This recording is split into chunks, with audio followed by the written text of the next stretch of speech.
বন্ধুরা নমস্কার। আমরা সবাই জানি যে 22শে জানুয়ারি অযোধ্যার রাম মন্দিরে ভগবান রামচন্দ্রের প্রাণ প্রতিষ্ঠা, তার রামচন্দ্রের প্রতিমায় প্রাণ প্রতিষ্ঠা করা হবে। সেদিন রাম মন্দিরের উদ্বোধন হবে। দেশের প্রধানমন্ত্রী নিজে দাঁড়িয়ে থেকে সেই মন্দিরের প্রাণ প্রতিষ্ঠা অনুষ্ঠান দর্শন করবেন। এই যে ঘটনা, এই ঘটনাকে কেন্দ্র করে চারজন শঙ্করাচার্যের মধ্যে একাধিক শঙ্করাচার্যের বিরূপ মন্তব্য ভারতবর্ষের রাজনীতিতে বর্তমানে তুফান সৃষ্টি করে দিয়েছে। এই প্রাণ প্রতিষ্ঠা অনুষ্ঠানকে কেন্দ্র করে যে ধরনের ধারণা করা হচ্ছিল যে সমস্ত বিরোধী রাজনৈতিক দলগুলোকে রাম বিরোধী, রামকে অপছন্দ করা এবং তারা অনেকটা হিন্দু বিরোধী হিসেবে তাদেরকে প্রতিপন্ন করে রাম মন্দির প্রতিষ্ঠার পুরো কৃতিত্ব দেশের শাসক দল ভারতীয় জনতা পার্টি নিজের দিকে টেনে নেবে এবং সারা দেশের মধ্যে এমন একটা বাতাবরণ সৃষ্টি করবে যেখানে অন্যান্য দলগুলো রাম মন্দিরকে নিয়ে কথাই বলার সুযোগ পাবে না। মানুষ তাদেরকে রাম বিরোধী হিসেবে দেখবেন এবং সম্পূর্ণ শ্রেয়, সম্পূর্ণ কৃতিত্ব শাসক দলকে দেবেন। এবং শাসক দল যেহেতু রাম মন্দির আন্দোলন মূলত এই স্বাধীনতার পর থেকে রাম মন্দির আন্দোলনের যে মূল যে সময়কালটা, সেটাতে বর্তমান শাসক দলই তাকে নেতৃত্ব দিয়েছে লালকৃষ্ণ আদবানির নেতৃত্বে। এবং শাসক দলের সময়কালেই আপনার সুপ্রিম কোর্ট রাম মন্দির নির্মাণের পক্ষে আদেশ জারি করেছে এবং শাসক দলের সময়কালেই রাম মন্দিরের উদ্বোধন হতে যাচ্ছে। এই অবস্থাতে খুব স্বাভাবিকভাবেই শাসক দল রাম মন্দির নির্মাণের পুরো কৃতিত্ব দাবি করতেই পারে এবং করছেও। আর অন্যদিকে অন্যান্য যে বিরোধী দলগুলো, এমনকি শিবসেনা, হিন্দুত্ববাদী শিবসেনাকে পর্যন্ত রাম বিরোধী হিসেবে প্রচার করে, রাম বিরোধী হিসেবে মানুষের কাছে উপস্থাপন করে হিন্দুদের ভোট যাতে কোনোভাবেই তারা পেতে না পারে তাও সুনিশ্চিত করার জন্য এক ধরনের ময়দানে নেমে পড়েছে পরিপূর্ণ শক্তি নিয়ে। সেই অবস্থাতে যখন সমস্ত মিডিয়াতে ঘুরিয়ে ফিরিয়ে একটা কথাই বোঝাবার চেষ্টা হচ্ছে যে রাম মন্দির নির্মাণের উদ্বোধনের পর যে নির্বাচন আসছে আগামী 2-3 মাসের মধ্যে, ভারতের লোকসভা নির্বাচন, সেই নির্বাচনে বিজেপি পূর্ণভাবে তার বেনিফিট পাবে। সেই সময়ে চারজন শঙ্করাচার্য, ভারতের 4টি শঙ্কর মঠের প্রধান হিসেবে নিযুক্ত 4জন শঙ্করাচার্যের মধ্যে একাধিক শঙ্করাচার্য এই মন্দিরের উদ্বোধন অনুষ্ঠান এবং প্রাণ প্রতিষ্ঠাকে কেন্দ্র করে যে সমস্ত মন্তব্য করেছেন, তারপর এই প্রশ্ন উঠতে শুরু করেছে যে শেষ পর্যন্ত কি সমস্ত সাজানো গোছানো অবস্থাটা নষ্ট হয়ে যেতে পারে, বিজেপির দিকে রাজনৈতিকভাবে। অন্যদিকে কংগ্রেস এই শঙ্করাচার্যদের মন্তব্যগুলোকে আশ্রয় করে, কংগ্রেস এবং অন্যান্য বিরোধী দলগুলো তাদের প্রতি যে লেবেলিং করা হয়েছিল রাম বিরোধী হিসাবে, সেই লেবেলিং থেকে মুক্ত হওয়ার চেষ্টা করছে। শুধু তাই না, তারা বিজেপিকে এবং দেশের প্রধানমন্ত্রীকে এই উদ্বোধন অনুষ্ঠানকে কেন্দ্র করেই নানান বাক্যবাণে আঘাত করছে এবং তাদেরকে অভিযুক্ত করছে এবং হিন্দু ধর্ম বিরোধী, হিন্দু শাস্ত্র বিরোধী কাজ করছে বলে তাদেরকে প্রতিপন্ন করার চেষ্টা করছে। এই অবস্থাতে দেশের রাজনৈতিক পরিমণ্ডলে নতুন নতুন প্রশ্নের জন্ম হচ্ছে। এর মধ্যে প্রধান প্রশ্ন হলো, বিজেপি কি শেষ পর্যন্ত যে রকমভাবে তারা প্রত্যাশা করেছিল সেই রকমভাবে রাম মন্দির উদ্বোধনের পুরো বেনিফিট নিতে পারবে, না তাতে ভাগ অন্যান্য দলগুলো বসাতে চাইছে এবং চেষ্টা করছে এবং শেষ পর্যন্ত তারা সফল হবে। এখন কথা হলো যে সমস্ত শঙ্করাচার্য, আমাদের অনেকে জানেন না যে আদিগুরু শঙ্করাচার্য হিন্দু ধর্ম রক্ষা করার জন্য 4টি শঙ্কর মঠের প্রতিষ্ঠা করেছিলেন। এই 4টি মঠ উত্তরাখণ্ড, উড়িষ্যা, কর্ণাটক এবং গুজরাটে প্রতিষ্ঠিত।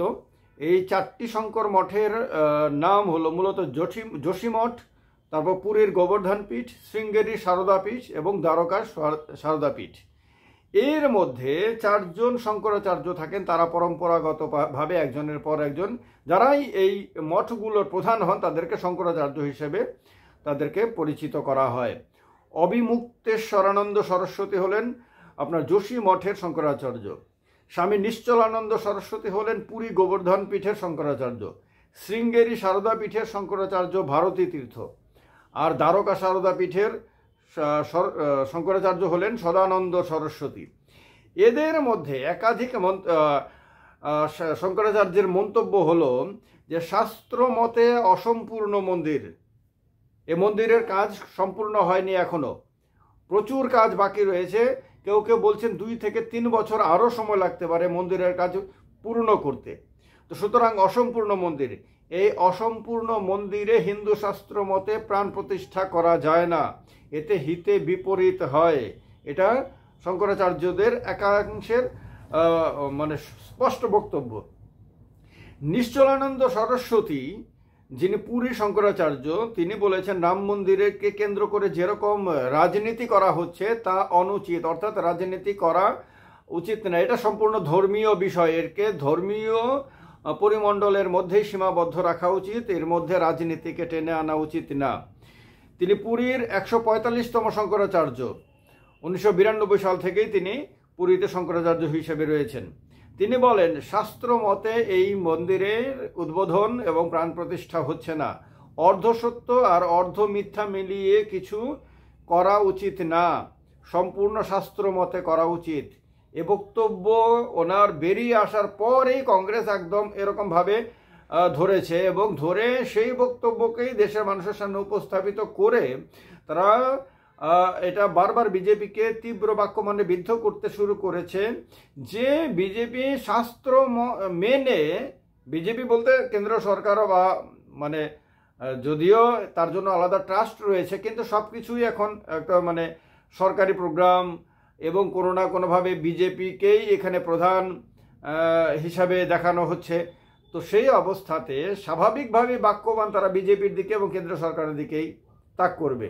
তারা সেটা করছে যে বলছে যে শাস্ত্র নামে তো তারা কেমন হিন্দু ধর্মের ধ্বজাধারী যারা হিন্দু শাস্ত্র মানে না, এবং সে কথা কোনো রাজনৈতিক দল বলছে না, বলছে শঙ্করাচার্যদেরকে কাস্টোডিয়ান বলা যায় যে হিন্দু ধর্মের বা হিন্দু শাস্ত্রগুলোর বিধিবিধান ইত্যাদি সম্বন্ধে নীতি নির্দেশিকা দেওয়ার সুপ্রিম অথরিটি হিসাবে শঙ্করাচার্যদেরকেই ভারতীয় জনমানুষ মেনে নিয়েছে, বিশেষ করে হিন্দু জনমানুষ মেনে নিয়েছে। তো তারাই বলছেন যে এটা শাস্ত্র মতে হচ্ছে না। অবিমুক্তেশ্বরানন্দর মতে, অবিমুক্তেশ্বরানন্দ সরস্বতী হলেন উত্তরাখণ্ডের যোশী মঠের শঙ্করাচার্য। তার মতে অযোধ্যায় আগেই রাম মন্দির ছিল, বাবরি মসজিদ নির্মাণের আগে সেখানে রাম মন্দির ছিল। এর নির্মাণ কোনো উপহার বা ধর্ম বিজয় নয়, যে কোনো একটা বিরাট বড় ধর্মযুদ্ধের মধ্য দিয়ে কোনো ধর্ম বিজয় হয়েছে সেরকম না, আবার কেউ গিফট হিসেবেও দেয়নি। রাজনৈতিক নেতাদের না যাওয়ার পেছনে রাজনৈতিক বাধ্যবাধকতা থাকতে পারে, কিন্তু শঙ্করাচার্যদের সেরকম কিছু নেই। শঙ্করাচার্যদের কোনো রাজনৈতিক বাধ্যবাধকতা নেই, তাদের এ নিয়ে কোনো রাজনীতি করার সুযোগ নাই। তারা শুধুমাত্র হিন্দু শাস্ত্র মেনে হচ্ছে কিনা সেটা দেখবেন, আর শঙ্করাচার্যদের যে প্রতিষ্ঠা হিন্দু সমাজে, ভারতীয় সমাজ ব্যবস্থাতে, সে প্রতিষ্ঠা অনুযায়ী সব কিছু হচ্ছে কিনা, তাদের যাওয়া আসা ইত্যাদি সব কিছু হবে কিনা সেটা তারা দেখবেন। তো এখনো পর্যন্ত যা খবর রয়েছে যে 4 জন শঙ্করাচার্যের একজনও সেখানে যাচ্ছেন না, না পুরীর, না যোশী মঠের, না শৃঙ্গেরির, না সারদা পীঠের। এই 4 জন শঙ্করাচার্য এতে জানে। কেউ কেউ বলেছেন তারা নিমন্ত্রণপত্র পাননি, কেউ বলেছেন নিমন্ত্রণপত্র পেয়েছেন, কিন্তু এর নিমন্ত্রণপত্র পাঠানোর অতিরিক্ত তাদের সঙ্গে ব্যক্তিগতভাবে কেউ যোগাযোগ করেননি, ফলে তারা এখানে যাওয়া উচিত মনে করছেন না, এবং তারা মনে করছেন না যে শঙ্করাচার্যদের যে সম্মান প্রতিষ্ঠা হিন্দু জনমানুষের রয়েছে সেটা রক্ষিত হবে যদি তারা এভাবে যান। যার ফলে তারা না যাওয়া, তাদের না যাওয়া, বিশেষ করে শঙ্করাচার্যদের না যাওয়াকে বিরোধীরা শঙ্করাচার্যদের বহিষ্কার বা বয়কট হিসেবে তুলে ধরার চেষ্টা করছে, এবং এর মাধ্যমে তারা নিজেদেরকে, শঙ্করাচার্যদের আড়ালে নিজেদের না যাওয়াকেও তারা এখানে জাস্টিফাই করার চেষ্টা করছেন। এবং শুধু তাই করছেন না, শুধু যে তারা 22শে জানুয়ারি সে অনুষ্ঠানে না যাওয়াকে জাস্টিফাই করছেন তাই না, সে অনুষ্ঠানটাকেই তারা প্রশ্নের মুখে ঠেলে দেওয়ার চেষ্টা করছেন, এবং এটা করার জন্য তাদের কাছে সবচেয়ে বড় অস্ত্র হয়ে গেছে শঙ্করাচার্যদের অফিসিয়াল কমেন্ট, যেখানে দেখা গেছে টিভির পর্দাতে দেখা যাচ্ছে, সোশ্যাল মিডিয়াতে তাদের বিভিন্ন ভিডিও ক্লিপ ভাইরাল হয়ে গেছে, যেখানে দেখা যাচ্ছে তারা নিজেরাই নানান ধরনের কঠোর বাক্য মানে বিদ্ধ করছেন। তারা এমন কারণ এমনিতে শঙ্করাচার্যরা যেহেতু তাদের জীবন কোনো কিছুর কোনো আপনার ভৌতিক কোনো বিষয়ের উপর নির্ভরশীল না, রাজনীতির উপর নির্ভরশীল না, তারা সম্পূর্ণ ত্যাগী পুরুষ হিসেবে হিন্দু সমাজে শ্রদ্ধার আসনে প্রতিষ্ঠিত, এবং তাদের বক্তব্যগুলোকে হিন্দু সমাজ অত্যন্ত মান্যতা দেয়, অত্যন্ত শ্রদ্ধার আসনে তারা প্রতিষ্ঠিত। তাদেরও কোটি কোটি ফলোয়ার সারা ভারতবর্ষের বাইরেও ছড়িয়ে ছিটিয়ে রয়েছেন, এবং ভারতীয় হিন্দুদের জনমানসে তাদের এত প্রভাব এবং প্রতিপত্তি রয়েছে যে তারা স্বয়ংসম্পূর্ণ, এ ব্যাপারে কোনো সন্দেহ নেই। সেই শঙ্করাচার্যদের না যাওয়া এই রাম মন্দিরের উদ্বোধন এবং প্রাণ প্রতিষ্ঠার অনুষ্ঠানটাকে কোনো না কোনোভাবে প্রশ্নের মুখে ঠেলে দিয়েছে। এবং একজন শঙ্করাচার্য যে বলেছেন যে এইভাবে শাস্ত্রবিধি না মেনে কোনো প্রতিমায় প্রাণ প্রতিষ্ঠা করা হলে সেখানে দৈব শক্তির পরিবর্তে দানবীয়, পিশাচিক, ডাকিনী, যোগিনী ইত্যাদি শক্তি, অপশক্তিগুলি প্রবেশ করতে পারে, এবং প্রতিমায় যদি অপশক্তি প্রবেশ করে ফেলে তাহলে বড় ধরনের ক্ষয়ক্ষতি হওয়ার সম্ভাবনা থাকে। তারা সেই আশঙ্কাও প্রকাশ করেছেন। এখন যেহেতু আমাদের 4টি মঠকে, শঙ্কর মঠকে আদিগুরু শঙ্করাচার্য 4টি বেদের সংরক্ষণের এবং তার ব্যাখ্যা করার অধিকার দিয়ে গেছেন, দায়িত্ব দিয়ে গেছেন, সেহেতু শঙ্করাচার্যদের এই মন্তব্যগুলো অত্যন্ত গুরুত্বপূর্ণ, এবং এগুলোকেই এই কারণে বিরোধী দলগুলো আশ্রয় করে তারা হিন্দু বিরোধী যে তকমা তাদের পিঠে লেবেল করে দেওয়া হয়েছিল, সেই তকমা তারা ঝেড়ে ফেলার চেষ্টা করছে, এবং নিজেদেরকে হিন্দু বিরোধী না, তারাও হিন্দু শাস্ত্র মানে, হিন্দু ধর্ম মানে, রামকে মানে, রাম যে ভারতের আস্থার প্রতীক সেটা তারাও মানে, এটা প্রমাণ করে সম্পূর্ণভাবে শঙ্করাচার্যদের বক্তব্যগুলোকে অবলম্বন করে তারা এই মন্দিরের 22 তারিখের অনুষ্ঠানকে রাজনৈতিক অনুষ্ঠান আখ্যা দিয়ে তা বহিষ্কারকে জাস্টিফাই করার চেষ্টা করছেন, এবং এটা নিশ্চিত করার জন্য তারা পূর্ণরূপে ময়দানে নেমে পড়েছেন যে যাতে এই রাম মন্দির প্রতিষ্ঠা এবং রাম মন্দিরে শ্রীরামের প্রতিমার প্রাণ প্রতিষ্ঠার কোনো এক্সট্রা বেনিফিট বিজেপি যাতে আগামী লোকসভা নির্বাচনে নিতে না পারে, এর যাতে রাজনৈতিক ফায়দা কোনোভাবেই বিজেপি না নিতে পারে, তার জন্য বিরোধী দলগুলো কংগ্রেস থেকে শুরু করে সমাজবাদী পার্টি, শিবসেনা, উদ্ধব ঠাকরে গ্রুপ এবং অন্যান্য মমতা ব্যানার্জি, টিএমসি থেকে শুরু করে সমস্ত বিরোধী রাজনৈতিক দলগুলো তার চেষ্টা শুরু করে দিয়েছে। এখন দেখার বিষয় হলো তাদের যে এই প্রয়াস, তাদের যে হঠাৎ করে এই অস্ত্র হিসেবে শঙ্করাচার্যদের মন্তব্যগুলোকে পেয়ে যাওয়া এবং সেগুলোকে কাজে লাগানোর জন্য ময়দানে পূর্ণ শক্তি দিয়ে নেমে পড়া, আগামী লোকসভা নির্বাচনে তার বেনিফিট তারা কতটুকু পেতে পারেন। আর যেহেতু রাম মন্দির আন্দোলন আপনার লালকৃষ্ণ আদবানি থেকে শুরু করে নরেন্দ্র মোদী পর্যন্ত মূলত বিজেপিরই নেতারা করেছেন, তাদেরই নেতৃত্বে হয়ে এসেছে, এবং তারাই বিজেপি রাম মন্দির আন্দোলনের পুরোধা হয়ে গেছে আপনার 2000 দশকে, মূলত 1989 থেকে শুরু করে। আর 89 সালে রাম মন্দিরের দরজা খোলার আদেশ কিন্তু তৎকালীন প্রধানমন্ত্রী রাজীব গান্ধী দিয়েছিলেন, কিন্তু তারপরেও কংগ্রেস তার বেনিফিট নিতে পারেনি। বিজেপি সেই আন্দোলনটাকে নিজের করে নেয়, এবং সেই আন্দোলনের পরিণতি হিসেবে শেষ পর্যন্ত রাম মন্দির প্রতিষ্ঠিত হচ্ছে এবং মন্দিরে রামলালার প্রাণ প্রতিষ্ঠা হচ্ছে। এই সব কিছু করার কৃতিত্বের দাবিদার বিজেপি শেষ পর্যন্ত লোকসভা নির্বাচনে প্রত্যাশিতভাবে, যেরকমভাবে তারা প্রত্যাশা করে আসছেন, সেই রকমভাবে তার রাজনৈতিক বেনিফিট নিতে পারে কিনা সেগুলো দেখার বিষয় রয়েছে।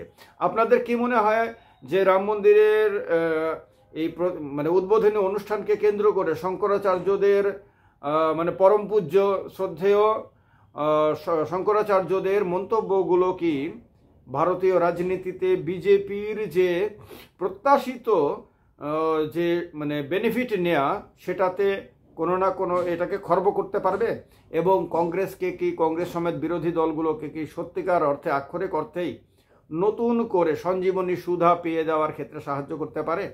আপনাদের কি মনে হয় অবশ্যই কমেন্ট বক্সে লিখে জানাবেন বন্ধুরা। ভালো থাকবেন সবাই, সবার জন্য অনেক অনেক শুভেচ্ছা। জয় শ্রীরাম।